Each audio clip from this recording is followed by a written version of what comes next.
Kerenskiy qochib ketdi. Muvaqqat hukumat hibsida. Yo'qotishlar hisoblab chiqildi. Qancha askar yo'qotdik? 20 ta. Bor yo'g'i 20 tami? Xafa bo'lmang. Yo'q, men xursandman. Как приехал наш жидок с другом уша. Nimalar qilib yubordingiz, Trotskiy? Buni inqilob deb atasak xato bo'lmaydi, menimcha, Vladimir Ilich. Bu niya? Bu hech qanaqa inqilob emas, talonchilik. Bu ochiq oydin talonchilik. Talonchilik bo'ldi. Lekin bularning barchasini o'zingiz inqilob deb o'rgatgansiz. Muxbirlik qilmang, iltimos.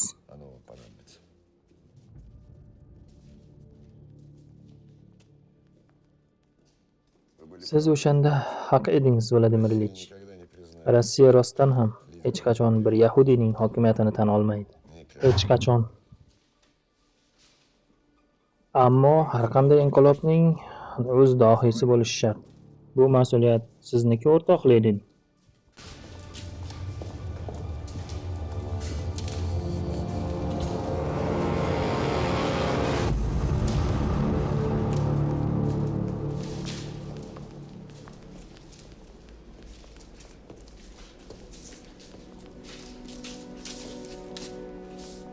Chilla qursa, unita yozibman. Bugun sizning tug'ilgan kuningiz-ku, o'rtoq Trotskiy. Tabriklayman. O'rtoqlar.